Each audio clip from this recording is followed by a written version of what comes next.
Hey, we want to welcome everybody. I'm Lyle Hanna, and I'm sitting here with Caregiver Bias. She's our COO, and we've got some things to share, and I have to do something right at 12, so I thought I better prepare right now. So got our new logo behind us here with our primary principles on it, so we're showing it off today. Hope everybody's doing well. Let's get some slides up here and get rolling. All right. Slides should be up, Lyle. All right, good. Okay, I had something covering it up, I guess. So we got some great guests today. I'll give them a further introduction in a minute, but Dr. Brad Shuck is here from U of L, and he's been speaking across the state and around the country, and he's going to share some things. And we've got Kirsten Hawley, and she is always terrific, head of HR over at Brown-Forman, and they are always ahead of the game, and I like that. And that's what we need to hear about today, I think. But Jim Morris is back, and he's going to share some of the updates. COVID is crazy as ever, and I thank Allison and Chase for helping us pull this all together. Let's give me a new slide there. We've got these. We're going to talk about some external factors. I mean, we got this together because it's been a little while since we had a meeting, but things are just downright crazy. So we said, you know, we need to do about talk about employee morale during this crazy strife, and I think Brad's got some things to say about. So does Kirsten, and we got to catch up on the legal update stuff. So let's flip to the next page there. Oh yeah, well there you go. That's the one I want. Oh my gosh, do you feel like the world is caving in on you right now? I mean, we get calls every day from people saying, "Oh my gosh, we've got COVID, we got return to work." We got people still wanting to work from home. We got a weak economy. We got rising inflation. What's this war in your Ukraine? That's making us all, you know, feel bad and added stress. And I know even at my home, it's hard. You're not as tolerant as you are sometimes with all this stuff going on. And then we got the Great Resignation. So there's just not enough people out there. You can't find enough people to do all the jobs. So all that's kind of caving in on HR. HR has never been more important than it is right now, at least in my many years in a career. So the cool thing is that a lot of people are really stepping up and doing a great job. And so that's what we're going to focus on today. Let's flip to the next slide. Because there's a lot of stuff out there on the internet. These are just some things that strike me as really important. You know, we're trying to create operating models for tomorrow. We can't, you know, everybody's changing a lot of things, and we need to be changing some things. And HR right now is really looked at for the change agent for those organizations. So it's really looking to HR for finding the end state. Where does the organization really want to be? And then remodeling our organization to get there. So of course, timely and affordable deployment of HR solutions. I mean, it's just a catchphrase, but you know, that's it. Everybody's got to be able to afford this stuff, and we got to get on with it. We can't waste a lot of time. Initiative user experience. Intuitive user experience. We just got to do these things in ways that make sense. They're practical. New levels for mobility access, mobile access. Certainly, that's a big deal. We got to be able to access this stuff through so many different systems now, and that's important. And then smarter decision making between teams, because teams can't get in the same room anymore. Even when you're hiring people. I mean, we started COVID and everybody was in Kentucky. Now we have 2 employees in Maine, an employee in New Jersey. Kansas, we got scattered across the nation.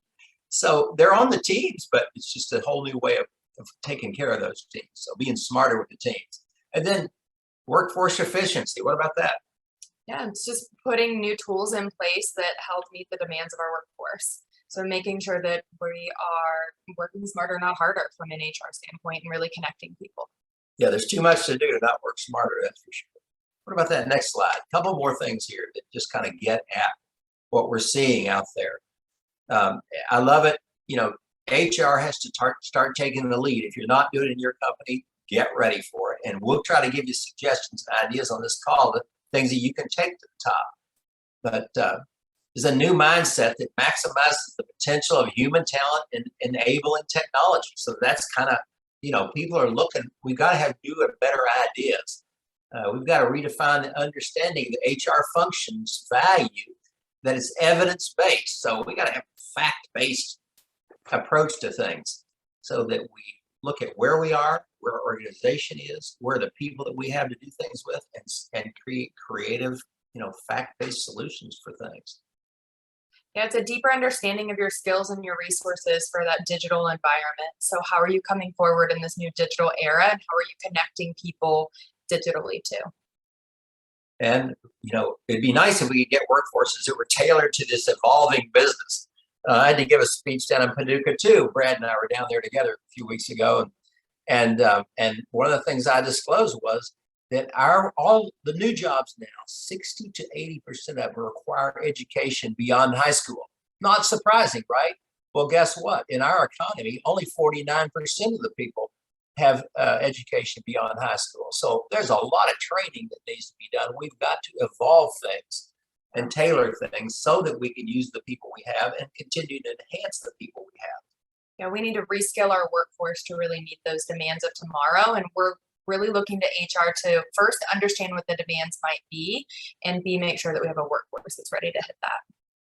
And then we're treating employees like customers. So really making sure that we're refocusing on the employee experience and understanding that the employee experience of today is significantly different than what it was before. And then our final point here is just, we've got to give some special attention to enhancing remote teamwork. So doing special things. We did a mental health day. Never have done one. We talked to employees. They said, we want a mental health day because we all need it.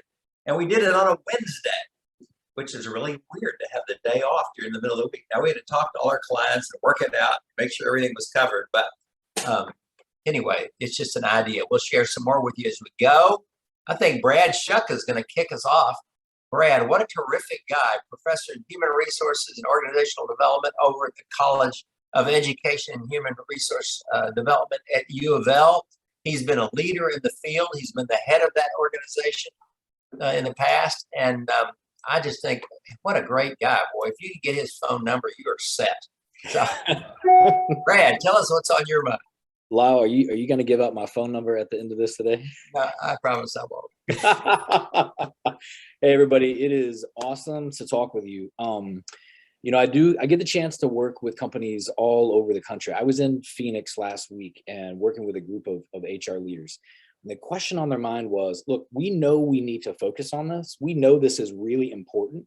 So when we talk about driving the employee experience, when we talk about coming from an evidence-based perspective so that we can really lead our organizations, most people know like this is important right now, but a lot of folks don't know where to start. Where do I begin the conversation? And I love that we're thinking about this from what's the fact here? Like, how are people feeling? And one of the things that we're learning in the research right now is that for a very, very long time, employee engagement has been the gold standard, right? I've never been into a company and somebody said, we're too engaged, we're too fast, we're too profitable, we're doing too much stuff so good. Most of the folks say, I want more of that. Now, here's what I'll tell you about employee engagement. Employee engagement is absolutely an outcome of a really great culture. There's no question about that. But right now, as we are emerging from COVID and we're looking to the future of work, employee engagement is not telling us the entire story. So for example, an engagement metric doesn't tell you how included people feel, or it doesn't tell you how aligned folks are, or whether or not there's horizontal or vertical trust within the organization. And those are things that, as we think about driving the employee experience at a real global macro level, organizationally speaking, these are things that we're going to focus on. What you're taking a look at right here on the slide is something that we call the Org Vitals 20. So I am a faculty member at the University of Louisville, but I co-founded a startup here in Louisville, Kentucky with Charlie Miller and Christina Rodriguez to really focus on an evidence-based perspective of culture. What does it mean to work here? How does it feel here? Where are the things that are working? We have a 20-question diagnostic that we use to understand culture. And what you're looking at right now is our global database. So everybody that has taken the OV20 across the world, these are their average scores here right now. Now, a couple of things I want to point out to you. The first is, look at that third question down. I believe that the work that I do here matters. Almost everyone right now is seeing a lot of meaning and purpose in their work. They believe on an individual level that the work they do here matters. That is incredibly important. If you skip down a couple of questions, the third from the bottom, you see one that says, I'm willing to put in extra effort to help my team be successful.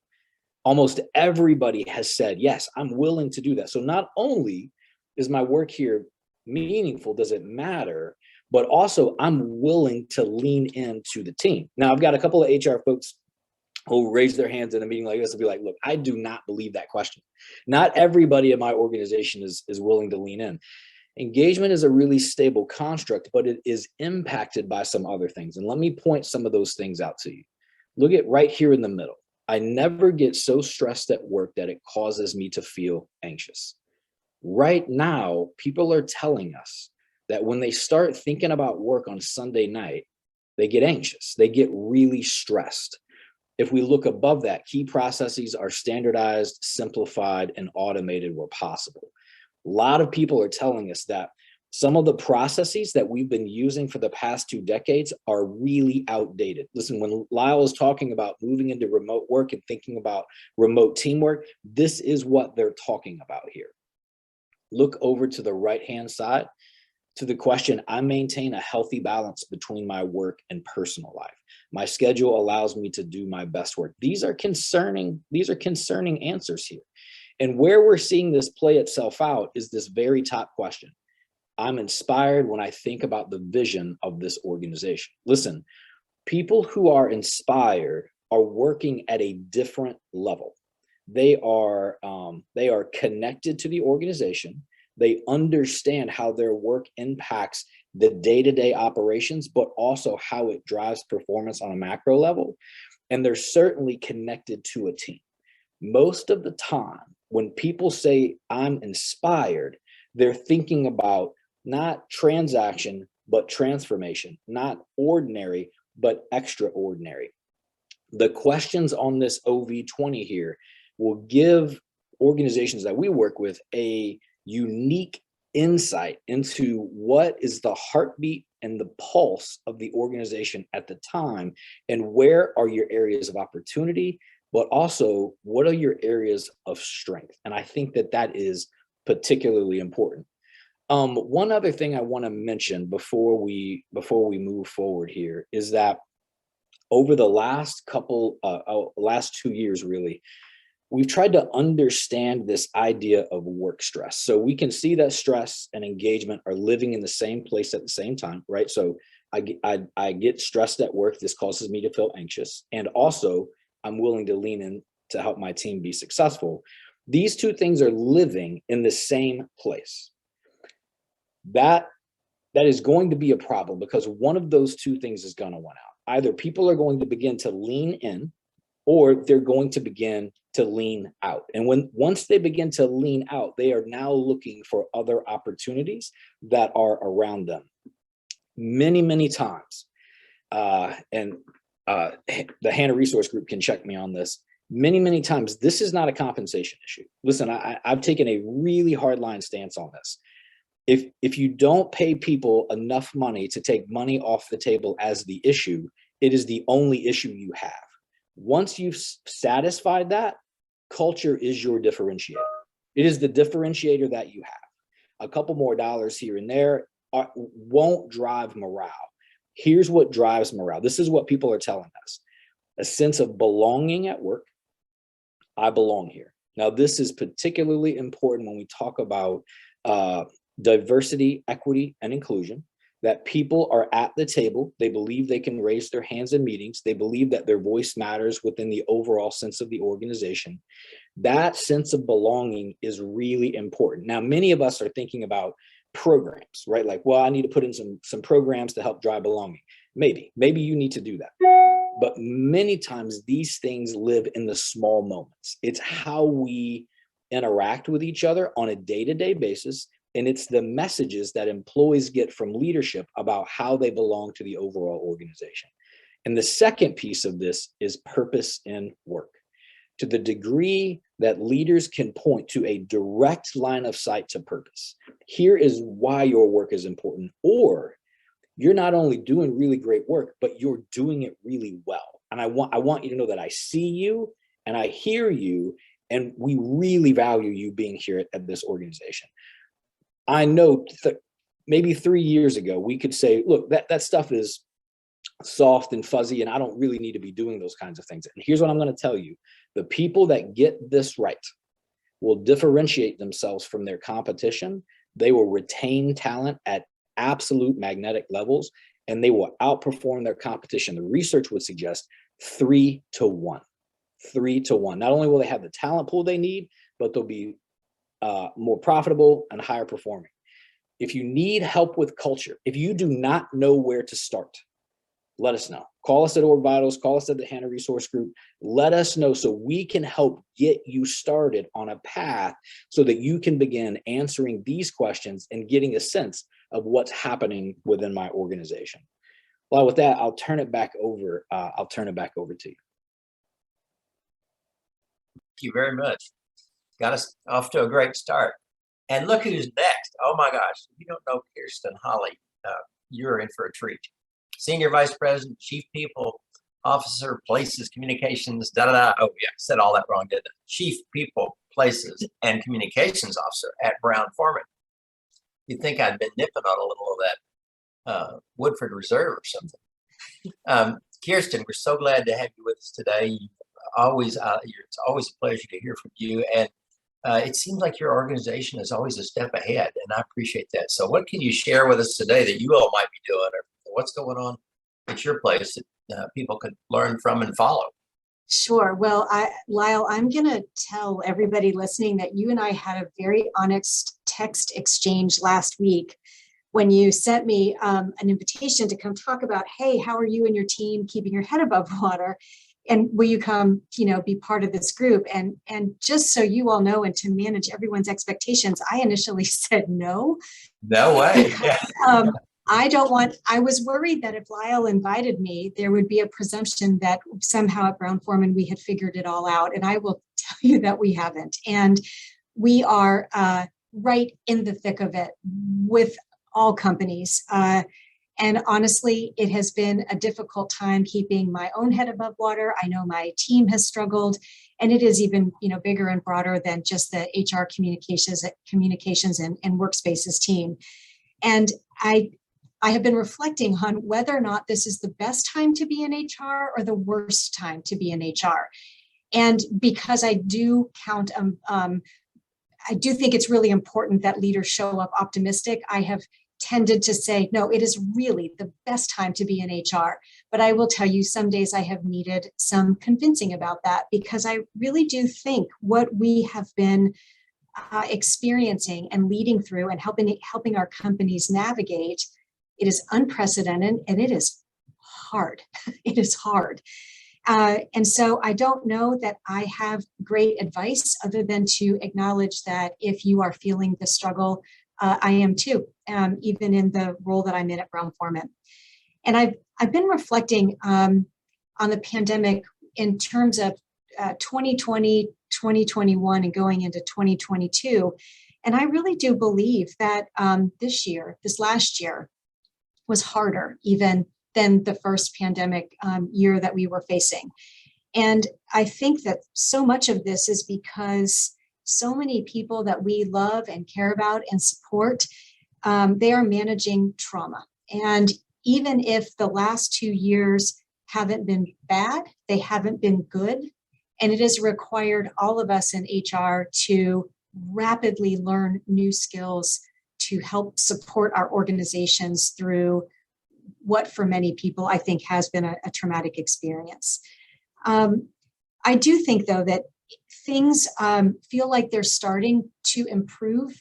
I don't know that the world is getting any easier. We're just getting better at helping our organizations manage through difficulty. And I do think there are some silver linings to the last 2 years that will help us in the future. One of them is we're talking about mental health more so now than we have ever talked about in the past. And I think that has been one of the most important legacies that human resources teams are leaving in their organizations, is that for many places, this is a conversation we've been having, it's resources we've been providing, that when I look into the past, I didn't always see that here at Brown-Forman and even in other places.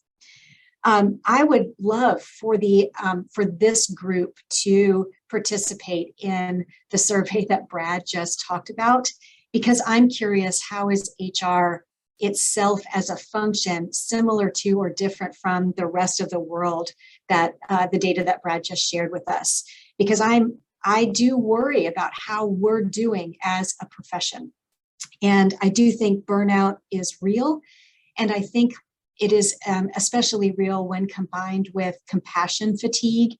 And that is something that I think all of us are trying to manage carefully, not just for our organizations, but even for our teams and for ourselves personally.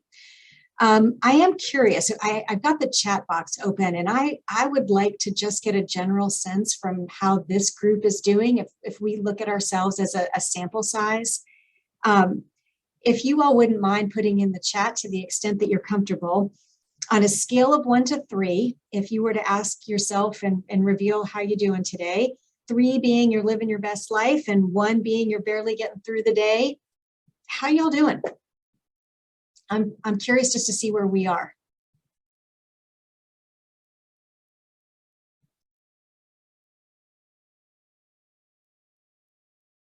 Thank you for putting these in. I see a smattering of 3, a smattering of 1, and a whole lot of 2, which means we're probably doing about as best we can be, I suppose. I also believe to be true about us in this field. We got into human resources because we know how to do the hard stuff in our organizations. And I know that too often people describe our work as being the soft stuff, and the truth is we do all the hard stuff. And so I really do believe that we're strong, we're creative, we're resilient, but there are some things that we are going to need to do for each other in order for us to keep going. And so I did want to offer up just some things that I have been leaning into lately to see if I'm leaning into them, would they help any of you? I will start by saying I feel like every decision I've made for the last 2 years upset 50% of the people and delight 50% of the people. And I have learned a really important leadership lesson about not being able to make everybody happy. And I know that can sound very basic and very trite, but it's taken me a long time to learn this one. And I now just wake up each day hoping I don't piss off the same group of people too many days in a row, but that it's really tough to make decisions that please everybody. One of the most important things I have done in the last 2 years is I have found a support group of other HR professionals that I meet regularly with to talk about all that we are facing. And so we have changed our focus even from what are the programs you're working on to, we don't ask each other anymore, how are you? We actually start our meetings with, are you okay? Because we know that it's been tough. And so if you have a support group of HR professionals to lean into, please keep doing that. And if you don't, Lyle, I would like to ask you how we can help create something like that for the group of people that are on the phone today.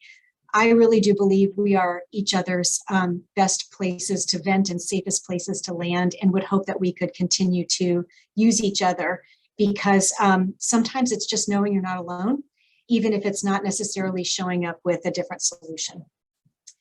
I will tell you over the last, yep. I say, let's start right now and say, put something in the chat. You got a great response a minute ago to that other question. Put that in a question and have people say, check off, put their name in there if they want to be. If you're interested, put your name in the chat. We're going to call it a chat group. Perfect. Yeah, it's just a place where we can connect. Again, if you want to be on a safe chat call, let us know and we'll host it and figure out a way to do it. And again, this is the network I've been leaning into. We sometimes help each other with solutions, but a lot of times we're just there to listen. And I do think when you talked about the onslaught of everything coming at us, it's just recognizing you're not alone in it. I think the other thing that I have leaned into more lately is everything feels urgent. And then everything feels urgent and important. And there are times now I've had to go to my boss and ask for guidance on, okay, really, what is the most urgent and what is the most important? Because I don't find that we have a capability issue at Brown-Forman. We have a capacity issue. There is more work and better idea and great ideas, and we just don't always have the resources for them. I was fascinated by what Brad showed a minute ago, because it looked like on the question, people felt okay about resources, but one of those resources wasn't time. So there must be enough of something, but there's a lack of time. And so I know I've had to spend time with my team adjusting expectations. There can either be fewer projects or later deadlines, given the resources that people do have available. But I've had to spend time over the last couple of years just recognizing it is absolutely okay to ask for help, even at my level, and even if it means I need to go to our CEO to get guidance. And earlier in my career, I was loath to ask for help. I was worried it would make me look like I was weak or not capable. And I am finding that having that veneer of invincibility is foolish. And so seeking help to get priorities straight has been really important, and I think allowed me to be more effective, not just with my own work, but the work of the team that I lead. I have also found over the last 2 years that nobody knows what they're doing. And meaning there's no one right way, there's no silver bullet. There are countless choices for how we can solve the problems that we are facing. And I've actually taken great comfort in knowing that we're all just trying to figure it out to the best that we possibly can. And so once I realized that the metric for our work has changed, I think as an HR professional, I had always spent so much time focused on best practices and next practices and wonderful standards. And I'm just finding now that it's just messy. And the best thing that we can do for our organizations is to try to make sense of the chaos and to give ourselves a whole lot of grace that nobody has the right answer anymore. We are finding it out on our own, and the best that we can share with each other, great, but what works for one organization may not work for a next one. And so it's really leaning into how HR people, we really have to have good judgment, and using that judgment to help our companies thrive and prosper is needed from us now more than ever. We've always had to have good judgment. So let's just remember this is something we already have. We just may need to use that skill differently in the world we are working in now. All right, I'll wrap it up with just a couple other thoughts. I think we need to be intentional with our self-care. And I don't think that self-care means what it meant at the beginning of the pandemic, which for some was take a bath, make some banana bread, and drink some wine. That just is not, it's not enough. And I don't even think vacation is going to fix some of the burnout that I know so many of us are either experiencing personally or helping others through. And so I do think that we need to be much more thoughtful about what it is we need to keep our head above water. I know that I can be very clear about what I need for myself, but then I either don't follow through with it or I feel guilty when I'm doing it. And I think that those are the kinds of things that we have got to let go of as professionals, because if we can't take care of ourselves, I don't know how we stand in front of our organizations and help spread the message about taking care of others. And so it's being intentional, it's following through, and really letting go of the guilt that we can feel along the way. I have also had to go on a media diet because there is so much out there in the world that I personally can't influence. And I have to give myself permission to just know my focus needs to be Brown-Forman in many ways than the community in which I live and work, my family. And there are some other things that I just have to say, this isn't in my sphere of influence. I just have to take a breath and back up because I can't I can't manage it all in a way that is good for my physical and mental health. So I'd like to ask you all a couple more questions to put in the chat, because I am curious about what are the conversations we need to be having inside our organizations for the benefit of everybody, but maybe HR has to go first to set the example. So my first question for you all is this one. What's the one thing you wish your leaders knew about how you are feeling right now? What's the stuff we have to put on the table and talk about and make it safe for others to do so? So what's the one thing you wish your leaders knew about how you're feeling right about now?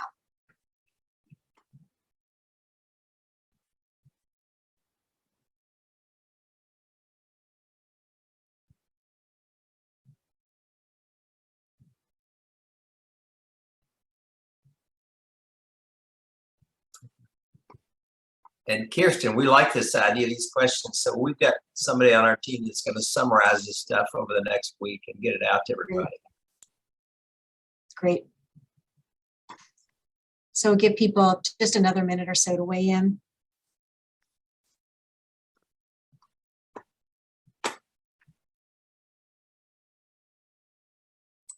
I really appreciate what Tiffany just said, that there's a lot happening to us too.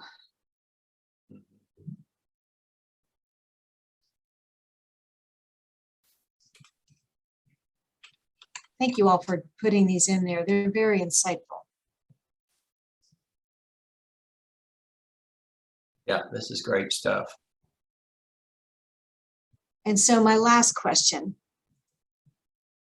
what is it that makes it hard to have these conversations?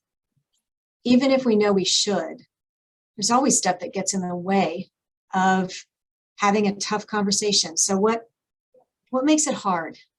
And the reason I'm curious about that is, Lyle, I'd love to lean into this group to say, do we have similar hardships across our companies? And then do we want to get together to talk about how to overcome them based on where we have similar challenges? Mm-hmm. That would be great and not that hard to do. So.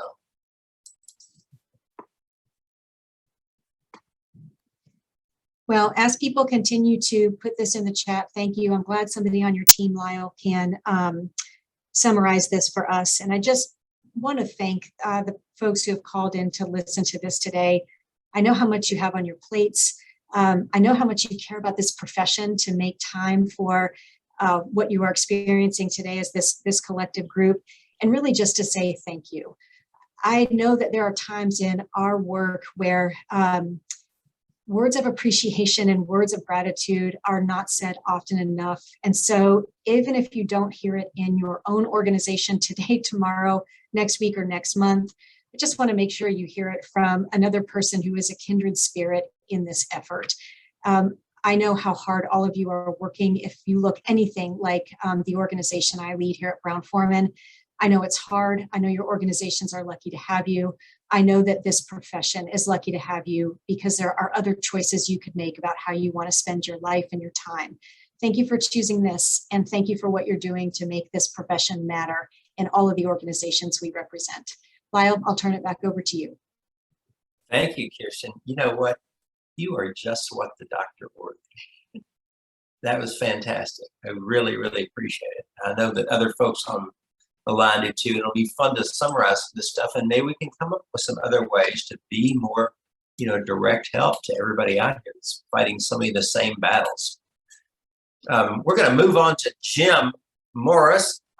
This gentleman needs no introduction. I tell you what, he's the hardest working attorney I've ever met. Doing a great job for us and for others all the time. Jim, how you doing? I'm doing pretty good. I'm really pleased with the presentations today because, and I made a couple of comments in there. I think sometimes HR is, you're the last bucket that anybody looks to and addresses your issues as well. And I don't think sometimes they realize you need to have your issues and your discussion points addressed as well. And I've always heard that, you know, HR people are either the really mean ones that are the hatchet men coming in and firing people, or nobody ever thinks that they actually are human beings with emotions and thoughts. And so listening to these has been really good today. I think it's good for everybody to share their feelings and how and I think that chat discussion will be a really good one to have too. So, as always, I'm the one that has to come in and start doing the fun things. Let me switch there. Fun things about what's impacting employers. Today we have some COVID. I decided not to do a whole lot on COVID. If you're flying like I fly all the time, yeah, you have a mask lift, you have a mask in, mask out, maybe mask. Cities are in, out. So I'm not going to spend a lot of time on that. I will tell you that the Department of Justice has indicated it will be appealing the mask mandate ban on transportation. That's your Uber, taxi, bus, anything that is, and planes, anything that's governed by any kind of regulatory travel. Everybody's heard about it by now, but the judge in Florida banned or disallowed the extension across the country. The DOJ is going to appeal that. I don't see any legs with that appeal, except for Beijing. If you're not paying attention to what's going on in China with the new version of COVID, there is a chance that we're all going to be back under a mask mandate again. If that's the case, if it gets worse, if we start to have rumblings of that, Lyle and I will immediately announce a Monday or someday for us to have an update. Right now, it's just literally there's no mask mandate nationally. There are, except for hospitals and things like that. I'm not covering those today. But there is a chance of that being re-implemented. Los Angeles now has their mask mandate back. Philadelphia did, then didn't, then did, then didn't. If you're going to a city or a state, you might want to check to see what theirs are. I believe all states have lifted, but cities are not.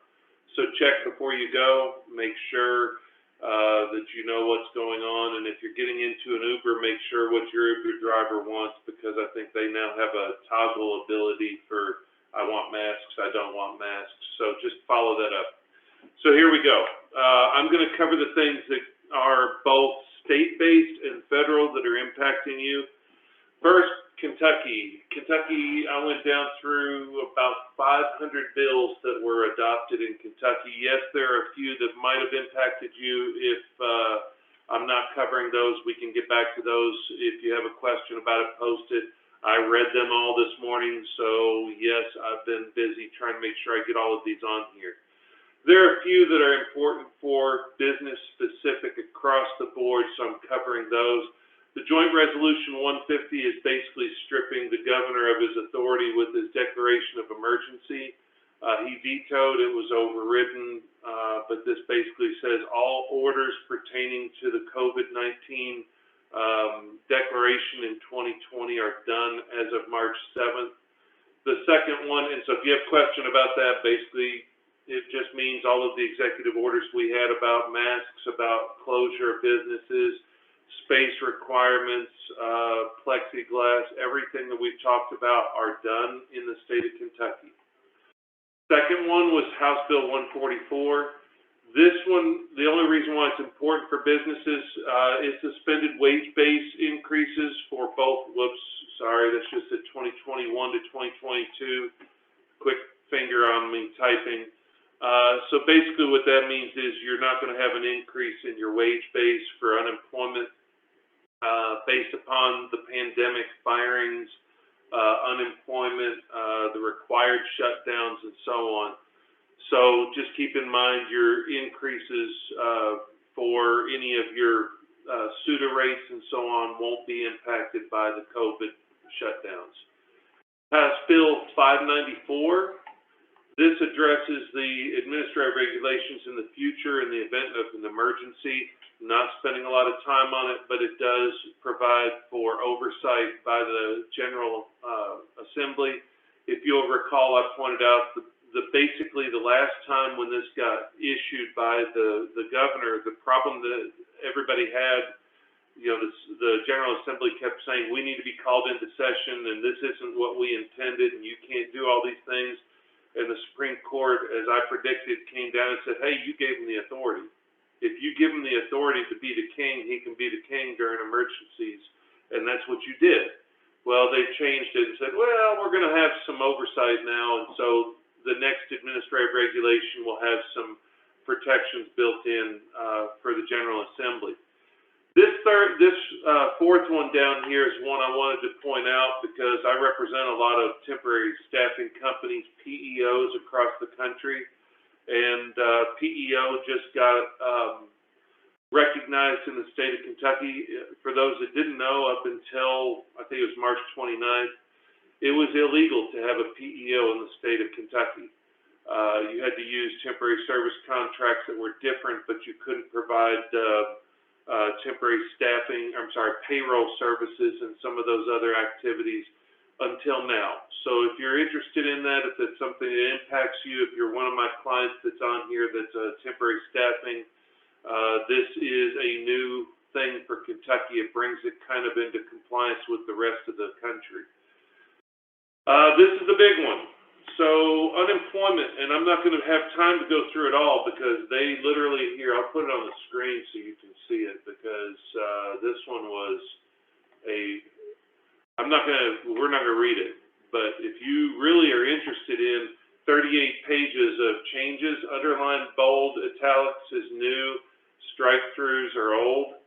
If you want to see the unemployment, what they've changed on it, it is 38 awesome pages of, they did include his or her, it used to be gender specific.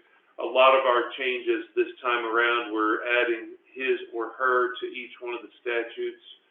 But this one, it's page after page of new, and when you get down toward the bottom, it's all new sections at the bottom. Let me get down there. Here we go.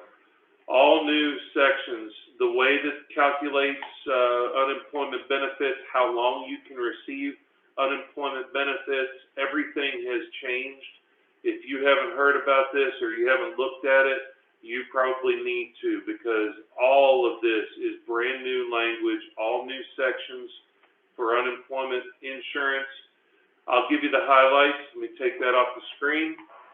So, reemployment standards. If you've been terminated and you go back into work, you're being offered employment. The quote is, the Secretary shall consider any employment offer to be suitable that is offered to a worker who has, and you've got ellipses in here because, like I said, it's page after page, but they shall consider suitable work, any offer to a worker that has received at least 6 weeks of benefits, and then they have 120% of your weekly. Remember, this is not your salary. So you could be a doctor, an attorney, or anything else, then you're limited to the maximum benefits. If you get an offer that is more than 120% of your weekly benefits located within 30 miles of your residence or offers remote, and you're qualified to perform, whether you have training, whether it's in your field, whether it's anything, you're now no longer entitled to unemployment benefits. It requires every single week, if you were on unemployment in the past, even during the pandemic, they did lift this for a little bit, but it required in the past very nebulous, unknown, fake searches. You just filled out, yes, I'm continuing to look for a job. Yep, looking for a job. Now, you have to have 5 verifiable work search activities for each week, including 3 formal applications or interviews for employment. That's going to become a really stringent thing to keep people from just staying on unemployment forever. The only exception is if they're enrolled in job training or certification programs, which are defined in the statute. This is a major overhaul of our unemployment. So all of you need to understand and review this, get some guidance on it. It's going to change how people are considered, whether they're considered voluntarily unemployed. There's a lot of things in here that have teeth in it that the legislature said, you know what, it's time for us to make people go back to work. It requires the cabinet to conduct weekly random audits. Those are audits of the applications for formal interviews, picking up the phone and finding out, did this person really interview? What was the outcome? Were they trying to get a job, or were they trying to just get through the checklist of trying to get a job? It requires the cabinet to promulgate brand new regulations for verification of status and efforts by the employee. And it changes the calculation of unemployment benefits. And it has substantial changes to shared work unemployment as well. And it is a major issue. So the last part is probably the biggest. It has literally, if the state percentage of unemployment is less than 4.5%, then you can't recover more than 8 weeks of pay. And don't quote me on which one, but it literally is now tying your unemployment weekly benefit maximum to the unemployment percentage. So basically, legislature saying, hey, if our state unemployment is really, really low, you should be able to get a job because employers need to hire. So go out and get hired. We're not going to pay you to sit at home. It's an ingenious effort, if you're on the employer side, to force people out of unemployment and force them to go back to work. It says multiple things with regard to the unemployment calculations based on the percentage, and it also has other limitations based upon both maximum and the amount that you can recover. So this is a big deal that you need to take a look at. I wanted to spend a few minutes so that you understood that. All right, the EEOC. I told you all for a year and 3 months that there was a new sheriff in town at the federal level with the president change, and that there were things that were going to happen. We've seen agency actions. We've seen the DOJ working with the NLRB and other agencies to start going after employers, anti-union, pro-union efforts from the federal going after anti-union activities. And we've walked through those. If you're not aware of what we've talked about, you need to go back and look at it because there were a lot of cautionary things in there. This is the next shoe to drop. If you're not familiar with the EEOC is actually made up of commissioners. There are 5 commissioners. They are appointed for a time period certain. So they don't just get removed when a new president comes in, but they are slowly replaced over time. Well, July 1st is going to be, I skipped to the second one. So I'm down here. We'll go up to the top here in a second. And this should have been a different bullet. It should have been over here, sorry. So the EEOC is run by 5 appointees until July 1st. It is Republican majority. The reason why that's important is that once the Democrat majority takes control on July 1st, there are multiple changes for employers that you need to really be focused on. There's going to be expected to be included new requirements for reporting pay data. Both they're looking at gender, race, the sexual orientation, different types. So there's going to be a whole new set of pay data. There is a new guidance that we expect on sexual harassment. There's going to be LGBTQ discrimination standards. Employer wellness programs are going to be scrutinized, and there's going to be a focus on systemic discrimination, pay equity, civil rights impact of COVID-19, and other issues. Up at the top, let me cover that too, because I don't want to, and I need to do something here. I was trying to fix some things for you all earlier, and I know that it didn't show up, and it glitched the screen. I was trying to get rid of this bottom part down. I don't know if it's showing up or not. My taskbar I didn't want on the screen for the recording. I was trying to fix that, and it made the whole thing shut down at one point, so I apologize. At the top, I'm skipping this last for a minute because this bullet down at the end was supposed to be up at the top. On April 13th, the EEOC announced that you're eligible now to release your EEO-1. You all need to start that process because they quote unquote have a new user-friendly employer EEO-1 reporting.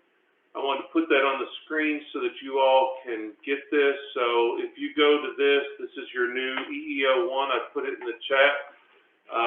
The homepage looks like this right here. You need to start doing that. They only are giving you until May the 17th to finish that, which really kind of shocks me how short of a time period. That's a month and 4 days to get that done.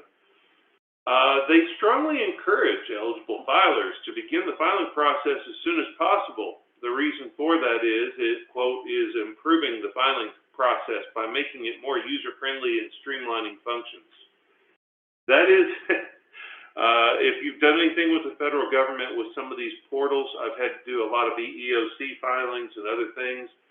Their portals are not user-friendly. They take a long time to get fixed. They don't deliver messages properly.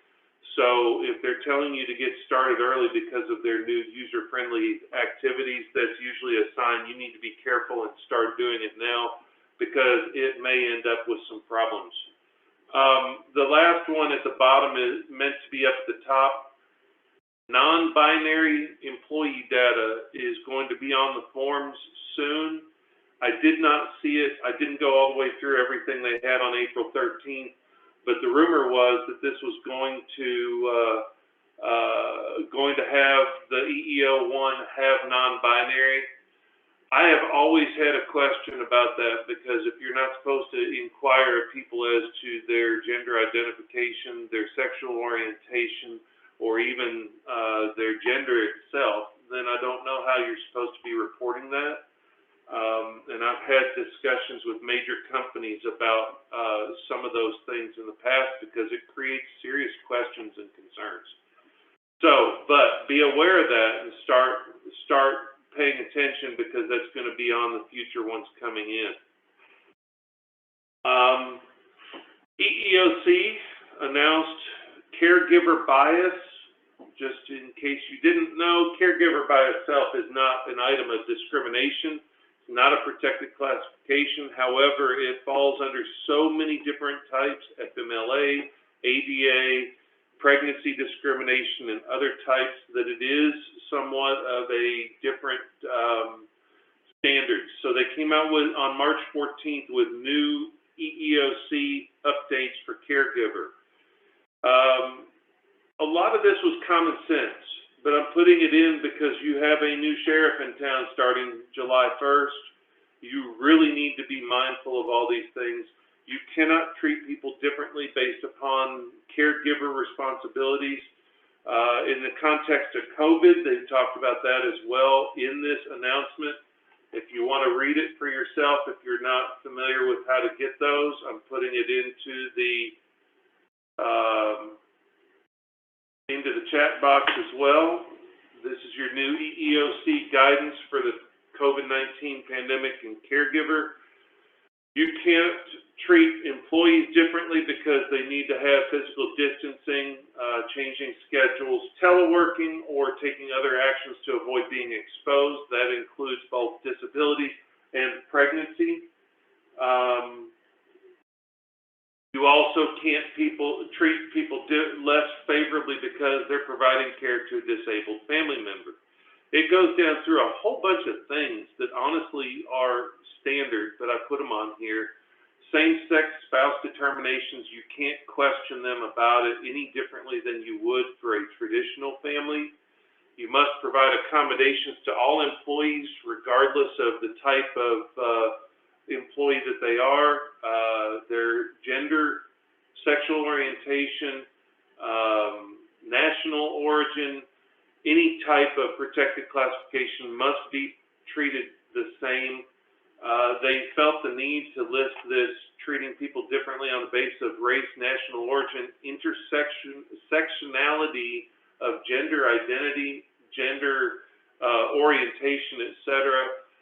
But they tied it into this caregiver bias, and I was a little surprised that they didn't just announce a general standard. So keep that in mind. Shouldn't allow harassment of employees based upon caregiver status or lack thereof. Can't make fun of women because they're trying to take care of their family.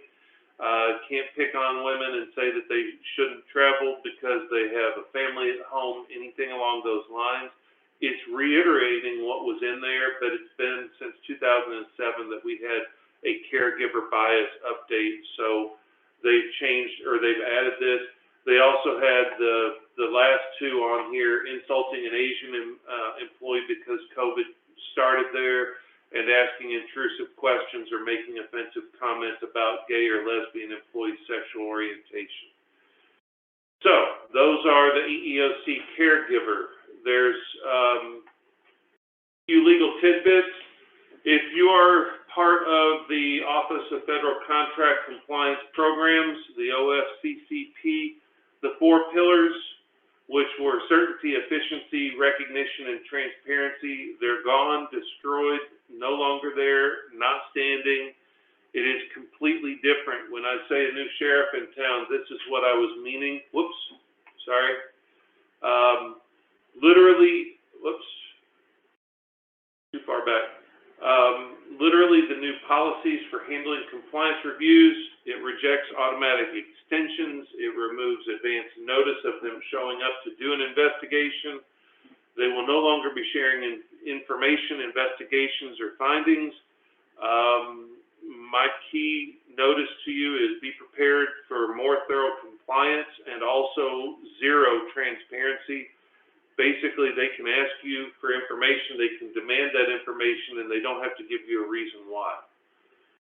It's the caution here is it's going to become much more difficult with the Office of Federal Contract Compliance Programs. If you have any contracts with them and you're in HR, it's going to be difficult to comply, and they're not going to be very friendly about it. So, I-9 compliance is, this is through April 30th. They were allowing lax compliance, expired driver's license. There's a whole list of identity documents that you were required to look at. And during COVID, because people couldn't get licenses, they couldn't get permits, they couldn't get renewals, they couldn't be in person, they kind of suspended the List B documents. If you accepted List B in the past, for former employees, you don't have to do anything. For current employees that were not expired at the time you looked at it, you don't have to do anything. If you accepted a List B document that was expired at the time, you must request, they put it in should, I don't know why, because it's mandatory in your audit. You should require new List B document, a different List B document, or a document from List A that is current. They are providing a transition period until July 31st for employers to comply. ICE has not changed theirs. If you're not familiar with it, they allowed the remote presentation, you know, put your ID up on the screen, person look at it, go, okay, looks good to me, we'll accept that as a ID. However, ICE's remote presentation expires on April 30th. I do not expect it to be extended. We're hopeful that they'll have some type of transition period, especially given the fact that there's so many people working remotely now. You could have an employee in Hawaii working for a Kentucky company, and how are we supposed to get in person? So there are some questions that still have to be answered with regard to this remote presentation, in-person presentation, and how you're supposed to get this with people who could be working from anywhere. So that's an extension that has not yet been identified. We're 5 days away from expiration of their recommendation allowing for remote presentation approved. I don't know what to expect in 5 days. I haven't seen anything from them since then. So that's it. That's my update. I don't know if anybody's put questions on here. Thank you, Jim. Let me know. Yes. I have not seen any questions yet, but if anybody wants to put questions through the chat box, we're always happy to take those. I'll go ahead and paste a couple of things in here so you can see the SHRM codes up on the screen. The HRCI codes, I don't know if anybody's noticed in the past, but when you enter them, they're not active right away. So if you enter it in and it shows that you have 0 credit, it's simply because it takes up to 14 days. HRCI has changed their process and how they're doing things. So since it's been posted on the screen, I'm going to stop sharing. Wow. And I'll wait for questions. I've got something else coming through too. So we actually have a HR update coming. It's with the Kentucky Chamber of Commerce. HRG sponsors it. It's on May 3rd and 4th, I believe. And I went ahead and put some details in the chat box. So if you have not registered for that yet and you would like to attend, we would love to have you. I went ahead and put a code in there too. We have a friends and family discount. So for anyone who hasn't registered yet, if you'd like to send somebody from your organization or you want to go, there's $100 off for a coupon code in there too. So I expect we're going to have some changes in the near future based on some of the policies coming in, and we'll probably need to do some general updates. I don't know that they'll be COVID related, but we will figure that out when we get there. And I certainly appreciate everybody's listening and sharing of information. Hey, well, thank you everybody for joining us. My meeting hadn't started yet. Kind of amazing. But Kirsten and Brad, you're awesome. Thank you so much for doing this. And Jim, always great. A lot going on. And so Jason, Allison, I appreciate your keeping everything under control. And John, are we okay? We didn't violate any laws, did we? Good to go. All right, good. Okay. So glad to have everybody join us today. We were taking notes. We were transcribing things rapidly during this meeting. We've already assigned this to somebody to help pull some stuff together. So we'll be getting back to you. The recording, we'll have this recording up by sometime tomorrow if you all want to follow up. If anybody needs to share this. We got a lot of people that sign up and they come in the next day or two and watch it. So thanks again. Everybody have a great week. Hang together. Take care of each other. We'll talk to you later. Thank you.